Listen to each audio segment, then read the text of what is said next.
बिस्मिल्लाहिर्रहमानिर्रहीम। इय्याक नअबुदु व इय्याक नस्तईन। Prostatic adenocarcinoma एक लास्ट टॉपिक रहेगा था नेफ्रोग का, मैंने कहा चलिए ये भी कर दें। कॉमनेस्ट फॉर्म ऑफ कैंसर है जी मैन के अंदर, ठीक है। मर्द हजरात जितने भी हो अपने प्रोस्टेट को फील करो, इसके अंदर अगर आपको कैंसर हो सकता है तो वो प्रोस्टेटिक एडिनोकार्सिनोमा सबसे ज़्यादा अहम है। और ये इतना ख़तरनाक है कि अगर इसको अर्ली ट्रीट ना किया तो आपकी जो है ना वो डेथ भी हो सकती है, ठीक है। टिपिकल डिजीज़ है, अमूमन जो 50 साल या उससे ऊपर के बाबे हैं ना उनके अंदर होती है। अब रिस्क फैक्टर क्या है? एज सबसे बड़ी इसका रिस्क फैक्टर है। जो जो एज बढ़ती जाएगी, फैमिली हिस्ट्री बहुत कॉमन है, रेस है, इंक्रीज फैट अगर किसी ने कंजप्शन बहुत ज़्यादा कर ली है, ठीक है, तो उसके अंदर देखा गया है। या फिर जो कमी होती है विटामिन की, अगर वो विटामिन ए, ई या इस तरह की चीज़ें नहीं ले रहा, तो मछली नहीं खा रहा, गोश्त, अंडे, बैलेंस डाइट नहीं खा रही। अमूमन जो हॉस्टलाइट्स हैं उनको मैं रिकमेंड करूँगा कि आप सप्लीमेंट्स ज़रूर लिया करें विटामिन के, क्योंकि हॉस्टल की फूड ऐसी नहीं है कि आपके वो न्यूट्रिएंट्स पूरे करें। अगर आप 5 साल हॉस्टल में गुजार रहे हैं तो होपफुली आपको कोई ना कोई डेफिशिएंसी हो सकती है। तो इससे पहले कि डेफिशिएंसी हो, आप कोई सर्बैक्सी या कोई मल्टीविटामिन अच्छी सी, कोई मैं प्रमोट नहीं कर रहा, लेकिन आप अपने डॉक्टर से एक दफ़ा रजू करें, ठीक है, किसी भी अच्छे मेडिसिन वाले से, या अपने एचओडी के पास चले जाएँ, उससे अपने सिम्पटम्स थोड़े से बताएँ, या उसे बताएँ कि हम हॉस्टल में रहते हैं, खाना इतना अच्छा नहीं, तो कौन-सी वो कोई एडिशन आपको कर देगा। उससे आपकी एनर्जी लेवल भी तेज़ होगा, आपके मेटाबोलाइट्स भी अच्छे होंगे, आपका डाइजेस्टिव सिस्टम और वो सारे के सारे जो है ना बीमारियों से भी बंदा प्रोटेक्ट रहता है, ठीक है। अब यहाँ पे साइट क्या है? हमने लास्ट वीडियो में प्रोस्टेट देखा था, एक हमारे पास था पेरीयूरेथ्रल, फिर ट्रांजिशनल था, फिर सेंट्रल था, और फिर हमारे पास पेरिफेरल ज़ोन था। तो ये जो आखिर वाला पेरिफेरल ज़ोन है ना, आखिर में, तो वहाँ पे जो है ना ज़ोन, वो बेस्ट है प्रोस्टेटिक एडिनोकार्सिनोमा के लिए, ठीक है। अब आपको कैसे पता चलेगा इसको है? आप डीआरई करते हैं अपनी फिंगर के ऊपर, अपने हाथों पे ग्लव्स डाल के, लिग्नो के जेल उसकी रेक्टम के अंदर थोड़ी सी डाल के, ताकि उसको दर्द ना हो, थोड़ा सा वेट करके, और फिर यूं उंगली, यूं के कभी नहीं आपने उंगली इंसर्ट करनी। ये पल्प जो है ना, ये वाला पहले इसको अंदर लेके जाएगा, वरना मरीज़ आपकी उंगली वहीं दबा लेगा। समझ रहे हो मैं क्या कहना चाह रहा हूँ, ठीक है। सपोज़ करें ये उसकी बटक्स है ना, ठीक है, ये उसका एनल कैनाल है, तो आपने यूं कभी उंगली नहीं डालनी, क्योंकि उससे पेन होगा। आपने हमेशा पहले यूं ऊपर रखनी है, थोड़ा सा वेट करना, ताकि मरीज़ इसको सेंस कर ले। उसके बाद इसी को आगे प्रेस करके फिर आगे सीधी करनी है, और फिर आपने डीआरई, डिजिटल रेक्टल एग्जामिनेशन उसका कर लेना है, तो आपको पाल्पेबल मास जो है ना वो मिल जाएगा, ठीक है। अब ये मेटास्टाइज कहाँ से हो सकता है? अगर हमने इसको जल्दी ना किया तो ये हमारे पास सेमिनल वेसिकल में, इवन टेस्टिस के अंदर, बोन में लंबर रीजन जो है ना, हिमेटोजीनस स्प्रेड इसका बहुत ज़्यादा है, ठीक है, वहाँ पे जा सकता है। और इवन कि लिम्फेटिक स्प्रेड में ऑब्चुरेटर नोड जो है आगे पीछे जितने भी हैं। तो स्टेजिंग इसकी हम थोड़ी सी कर लेते हैं, क्योंकि स्टेजिंग के ऊपर अगर क्वेश्चन कभी आ जाए तो फिर आपको मसला ना हो। स्टेजिंग में हमारे पास मेरी जान होती है T1, TNM क्लासिफिकेशन होती है ना, तो T2, T3A, T3B, T4 और N0 और N1। N0 में नो लिम्फेटिक स्प्रेड है, ठीक है, अब कोई और लिम्फ नोड के अंदर स्प्रेड नहीं किया। N1 में हमारे पास लिम्फेटिक स्प्रेड होता है, यहाँ पे नहीं होता, ये तो अलग हो गया। T1 में है कैंसर फाउंड इंसिडेंटली, हमें कोई सिम्टम्स नहीं थी, लेकिन एम खाम का कुछ और हम कर रहे थे, हमें इंसिडेंटली फाउंड हो गया। यहाँ पे T2 में हमारे पास कैंसर इतना हो गया कि वो कन्फाइंड हो गया विद इन दी प्रोस्टेट, ठीक है।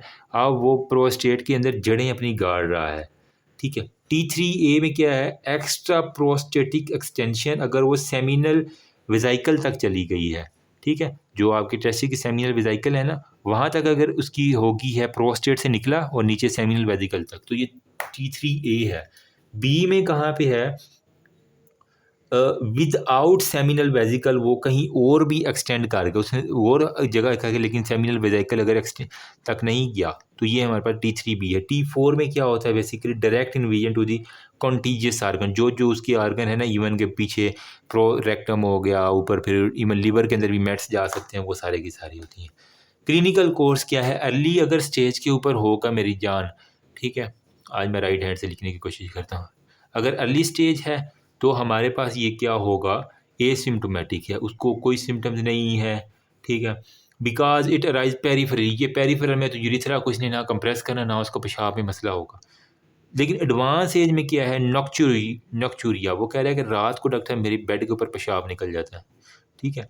डिसयूरिया है, ड्रिबलिंग ऑफ द यूरिन है, वही पेशाब के कतरे हैं ना, हीमाचूरिया, अगर ये बहुत ज़्यादा स्प्रेड कर गया तो वो ब्लड के जो है ना सेल इसके अंदर आना शुरू हो जाएंगे, पेशाब के अंदर हीमाचूरिया होगा। बैक पेन, अगर मैंने कहा ना वो पीछे बोन के अंदर चला गया है तो बैक पेन आपको होगी। वेट लॉस, कैंसर के अंदर वेट लॉस, तो सबसे इम्पोर्टेंट चीज़ ही वेट लॉस है ना, ठीक है। तो इसके लिए आप करते क्या हैं, प्रोस्टेट स्पेसिफिक एंटीजन PSA, इसकी वैल्यू को हमने एक्सेस करना है। ये ख़ास एंटीजन है जो कि हमें बता देते हैं कि ये हमारे पास एडिनोकार्सिनोमा के लिए आ गया, ठीक है। जब हम प्रोस्टेक्टमी कर देते हैं उसके बाद फिर इसका लेवल चेक करते हैं तो ये कम होना चाहिए, या रेडियोथेरापी करते हैं या प्रोस्टेक्टमी करते हैं तो PSA का लेवल हमेशा डिक्रीज़ होना चाहिए, ठीक है।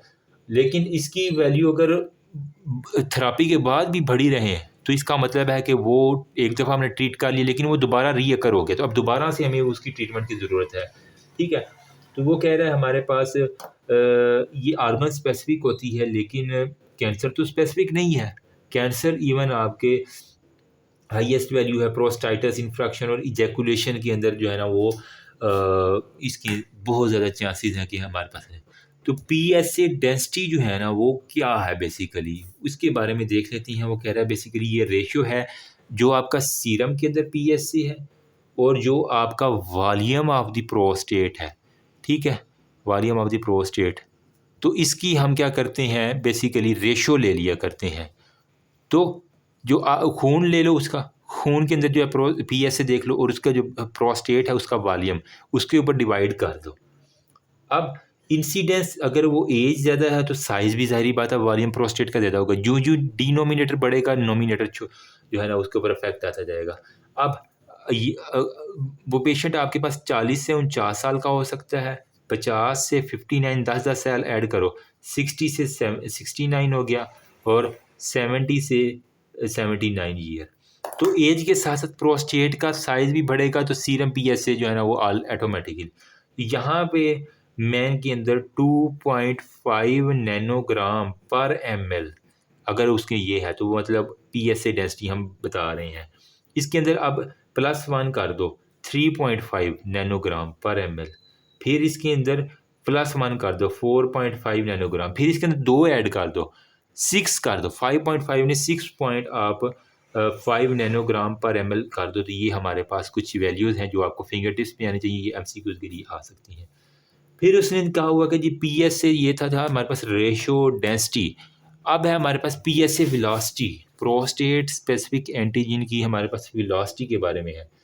मतलब टाइम के साथ साथ चेंज कितना होता है, वेलोसिटी क्या होता है, डिस्टेंस ट्रेवल्ड बाय टाइम, इस तरह करके था फिजिक्स में आई थिंक। तो टाइम के साथ साथ PSA का लेवल के ऊपर क्या इफेक्ट पड़ा हुआ है। वो कह रहा है कि PSA की वेलोसिटी 0.75 नैनोग्राम पर ml, ठीक है, 75, 0.75 है 75, ठीक है। तो ये नैनोग्राम पर ml पर ईयर, साल के हिसाब से मैन के अंदर जो है ना वो बढ़ता है इसका लेवल, ठीक है। तो अब ट्रीटमेंट क्या करवानी है, अगर आपके पास एडिनोकार्सिनोमा प्रोस्टेटिक एडिनो का, तो आपने अगर लोकलाइज्ड है तो मतलब सिर्फ प्रोस्टेट तक ही है, स्टेज 1 का है तो हमारे पास क्या होगा, रेडिकल प्रोस्टेक्टमी कर देंगे। अगर एडवांस है तो एक्सटर्नल बीम रेडियोथेरापी कर देंगे। फिर अगर मेटास्टेटिक है तो फिर हमें साथ में जो है ना वो एंडोक्राइन थेरापी भी करनी पड़ती है। और हमने कहा कि ईस्ट्रोजिन जो था वो एंड्रोजिन रिसेप्टर को बढ़ाता है, तो हमने एंड्रोजिन रिसेप्टर एंटागोनिस्ट देने हैं, ठीक है, जिसके अंदर कैप्रोट्रीन एसीटेट हमारे पास आ जाता है। इसके अलावा हम GnRH एनालॉग्स दे देंगे।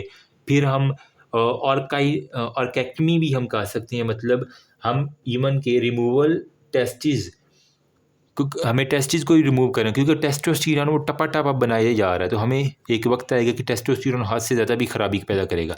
तो एक वक्त ख़ास वक्त होता है जिसके ऊपर हमें टेस्टिस को रिमूव करना, जिसे हम कहते हैं